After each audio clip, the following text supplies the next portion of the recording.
Hey, you bunch of legends. Warne here, coach of the Warne Dawgs, for the final time. Doing this bloody pre-round Warne Dawgs look at what a failure it has been this season. It is what it is, though. Very happy to be looking at hibernating for the next few weeks. Although, got AFLW fantasy to have a crack at. Check out all that content that I'm doing there on women's.afl, and there's a podcast you can be listening to. Have a crack at it. Might as well have a go for that $49,000 Toyota Corolla Cross. That'd be cool to be part of. But it is the last round of the AFL fantasy home and away season. Well, the AFL fantasy season, which is the end of the home and away season. Round 24. It's been a marathon. We started in December. We're still out. We're going all right. So, let's have a look at what's going on with the Warne Dawgs. Let me just flick that over here. Here is my rabble of a team. So I haven't made my trades yet. I've got Doherty, so he's got to go out. And I then am making a decision whether it's a Luke Jackson or if I do get the squirt that it is Andy Brayshaw, he may go. So, the initial trades that my plans were, it was Sheasel in for Doherty, and then it was Jackson to Butters. That's where that was to go. So that's a chance. See how that looks. Unbelievably, I've got some cover going on there with O'Sheen Mullen and Elijah Hewitt still there.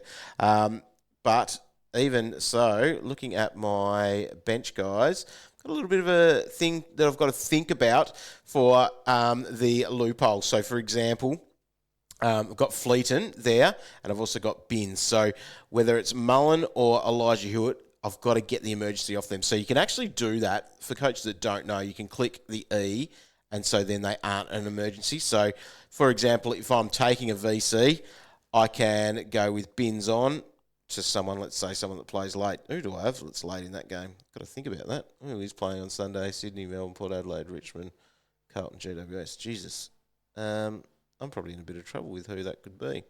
Obviously, there will be options there. It might be, oh boy, I do have to do some thinking about that. It could be that, Jury can go there, Jackson Binns take that emergency off him, and it might be Cogs, because Cogs is playing the last game of the round, and make Binns my captain. So just be aware of that. Work out where your loops are and what you can actually do with them.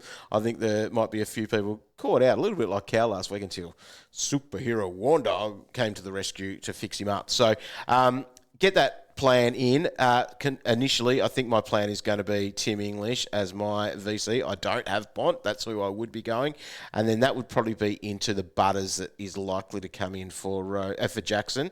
If it's not Butters there, I might be looking at then grabbing Brayshaw, goes to Oliver, who would then be my captain if I needed him. So part of that's going to be an interesting exercise to see.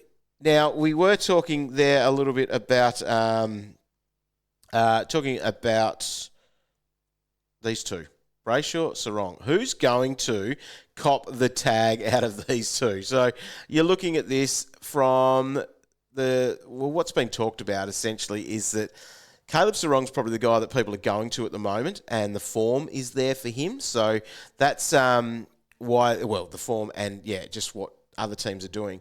But Brayshaw has smashed the Hawks. So if they're going to look at what's happened against them, then they're probably going to go to Brayshaw. This is the Finn McGuinness tag, by the way, if you haven't picked up what I'm talking about there. So if you were making the choice and had to choose one of them out, I don't know where I stand. It probably is Brayshaw because of his form and dominance against the Hawks, which I think counts for a little bit more than what people have been doing recently, and even the form a little bit. It's just going, Brayshaw is the one that we can do. But cutting Serong off is maybe better for the team to do that because of the form that he's in. Anyway, it's going to be a really hard one to know. Hopefully we get some sources. If you're a member of our Patreon, Roy is actually trying to source hard, and he'll put some information hopefully on there later. But if you look at that, pretty much everything looks Brayshaw's the better player for the season.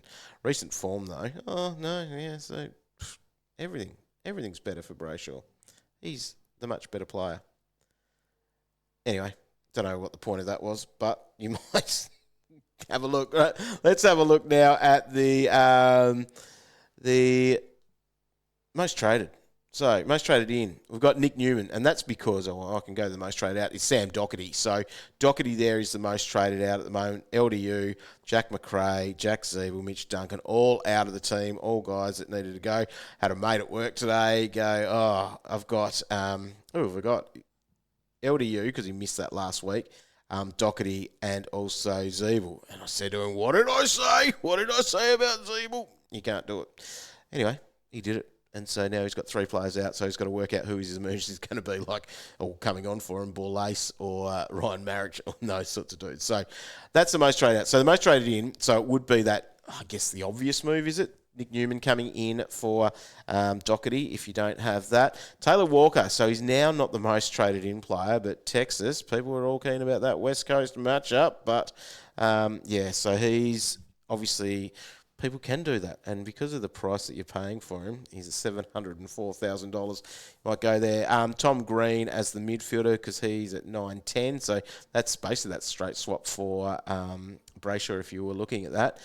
That's where I'm possibly going from my Doherty, and Rory Laird, obviously, we're keen on that for that matchup. Other players sort of bringing in, it's quite spread, as you'll notice. Like, this has probably been one of the biggest spread weeks of our stats. Still plenty of people trading, so it's not really worried there. I love Matt Crouch as an option there, but he has got himself up to 789. It's been a good option. People said no. I said yes, and I didn't do it myself. Clary, because you're getting him at a decentish price there at 955. We don't care about break-evens at this point of the year, but he's worth a look in that Swans matchup. But what happens with Mills, I don't know whether that is a massive, massive thing.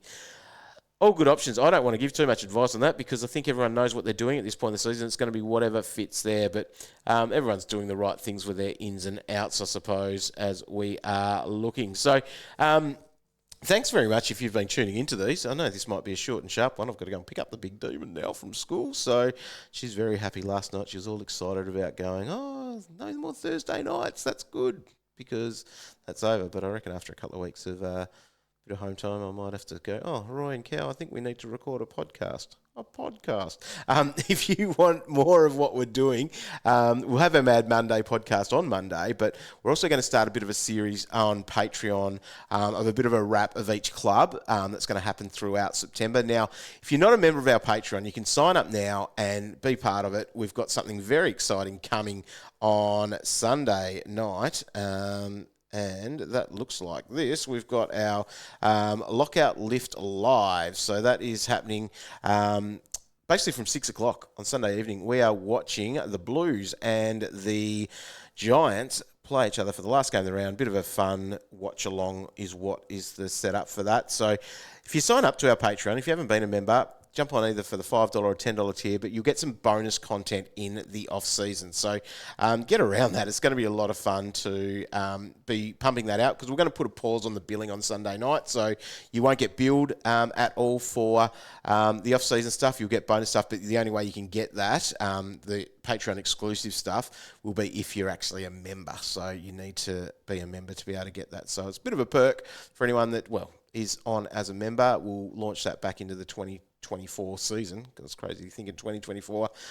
When we get started up there, the date for that is TBA, but we will get sorted with that. So there's stuff there to get now that can help you for this weekend, especially Jaden's spreadsheet. So that might be able to help you with projections with what he's got, and that might be the way you choose between players and the decisions that can be made there. So that's it. Thanks very much for tuning in. This is our YouTube channel. There will be some things popping through here as well, especially around those club things. And appreciate everyone jumping on board. In the comments, let us know what your trades are going to be for this week. Your last 2 trades. How much cash are you taking into your end-of-season trip? I've got a couple of dollars that I reckon I'll end up with, which will make it good fun. But hopefully we see you on Sunday night for the live stream as we watch that game. As we said, it's part of our Patreon. It doesn't cost much to be on board. You're going to get a few months' worth of free stuff, extra podcast, bit of rubbish talking between Roy, Calvin and I. It's hopefully worth jumping on board for just for this weekend, and then you'll get all of that stuff for free. So, or if you're already on there, don't cancel because it's going to be paused anyway. You're not going to be charged for anything for the next few months. So that's what you want to be able to do. All right. Well, thanks, Legends. Good luck with everything. Appreciate you jumping on board this season, checking out these. Hopefully next year, make it better, bigger, better, whatever it can be. Looking forward to having a bit of a break because it has been a marathon, but we'll be launching, not the Patreon stuff, but we'll be launching back into our AFL stuff probably in December. So stay tuned for that. And if you're not on that W competition, AFL W Fantasy.afl, get on board, join up. I think it'll be a pretty sweet little side thing to be doing. 3 trades a week. You can have a bit of a hit and giggle, T20 style. It'll be fun. 10 weeks worth of that. All right. Thanks, legends. Appreciate you all. See ya.